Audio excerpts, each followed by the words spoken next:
Happened to your child that made you realize nuclear was the only option? When my daughter was 13, she suddenly became extremely excited about going to school. This was the same girl who 2 weeks ago tried to play dead to skip class. So, naturally, I asked her why the change. Oh, I now have Mr. Davidson for history every day. His class is super fun. I smiled, glad she was finally not hating school. I didn't think much about it again until a week later, when Emma started setting her alarm 30 minutes earlier, just to pick out the perfect cutscene outfit. It's not like Emma never cared about her appearance, but she was always fine with just throwing the first clean thing on. I remember asking her if she was trying to impress a boy she had a crush on, and her face went totally red. "Don't say that, Mom," she yelled. That's when I got truly suspicious. I started looking at her normal teenage mood swings more carefully, and I realized they were always related to Mr. Davidson. She'd never admit it, but I noticed things like, if Mr. Davidson complimented her project, she'd float around the house for hours. But if Mr. Davidson didn't acknowledge her much that day, she'd barely speak and pick at her plate during dinner. That's when I tested her in a subtle manner. "I was thinking of moving you out of Mr. Davidson's class. I think it would be good." "You can't do that,"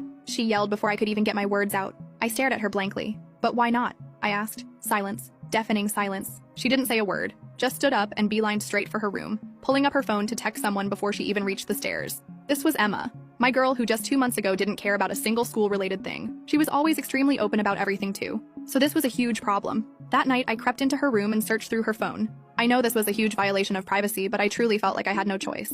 I had a gut feeling she was in danger. I combed through every messaging app I could find, looking for anything at all related to Mr. Davidson. And that's when I found it. An email thread on a backup email she had made seemingly specifically for communicating with him. The last email from him read, "Can't wait to see you during my free period tomorrow." My hand started shaking as I opened the thread, and what I read made me want to throw up. Mr. Davidson was telling my 13-year-old daughter that she was mature for her age and special, and that their connection transcended normal student-teacher relationships. He sent her photos of gifts he'd give to her, and she'd tell him she was hiding them in her bag. I quietly went through her bag as soon as I read it, and that's when I saw it. Expensive professional makeup, mature outfits, stockings, all as gifts. From Mr. Davidson. I wanted to puke. What do you even do when you realize your daughter is being groomed? The first thing I did was take pictures of everything with my own phone while trying not to scream. My first instinct was to tell the school, tell the police, tell someone, but I knew I couldn't. Because Mr. Davidson wasn't just any regular teacher. Mr. Davidson's parents donated a lot to the school. His brother was the police chief who just spoken at our PTA meeting about protecting children. His wife was on the school board. If I went to the authorities, they likely wouldn't take me seriously. Maybe even destroy me. And so, I did the only thing I could think of. I started documenting everything while pretending everything was normal.